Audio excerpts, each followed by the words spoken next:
kuna uwezekano mkubwa sana wakakutana na RS Berkane kwenye mchezo wa fainali kwa kile ambacho wamekitanguliza kwenye mchezo wa kwanza kwa kushinda magoli 4. Na kwenye mchezo wa marudiano dhidi ya Constantine, kama watafanikiwa kushinda pia au yatabaki matokeo vile vile, basi moja kwa moja atakuwa nafuzu fainali.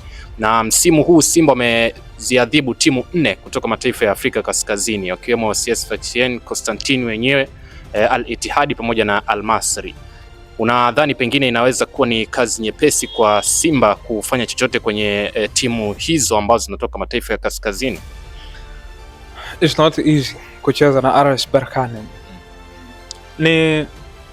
Nikikutana na Chema Lone akaniambia ni rahisi sana si kucheza na RS Berkane, nitamuelewa kwa sababu yeye anaingia uwanjani. Nikikutana na Kisugu au Mzaramo akaniambia sisi tunamudu RS Berkane, nitamuelewa, yeye ni shabiki. So kwa watu wa mpira, RS Berkane ndio timu iliyotimia zaidi kwenye michuano ya kombe la shirikisho. Unfortunately nchini Tanzania watu wengi kuambia ukweli wao wanasema unawatishia. Ndio inavyokuwa.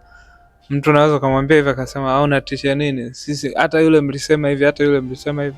Sasa ukishasikia mtu anazungumza hivyo, maana yake hafuatilii mpira kwa sababu kwenye mpira mchezo unaonekana wa dhahiri wa wazi kabisa, na RS Berkane yupo kwenye kiwango bora kuliko timu nyingi za michuano, pengine kuliko timu zote za michuano ya kombe la shirikisho barani Afrika, lakini pia yupo kwenye kiwango bora kuliko watu wengi wanavyoweza kuwa wanamzungumzia kawaida. Ni timu nzuri, ni timu imara, ni timu yenye uwezo mkubwa, na binafsi sitashangaa sana kama kila mtu atakuwa anafikiria finali, lakini Simba alishawahi kukutana na RS Berkane hapa, amfunga bao 1 kula kafungwa bao 2-0, na always point of difference huwa inakuwa kwenye uwanja wa Benjamin Mkapa. So matumizi yake ya uwanja wa Benjamin Mkapa ndio atakayoamua, ama uwanja wa nyumbani ndio atakayoamua yanakuwa kwenye nafasi gani akicheza na RS Berkane.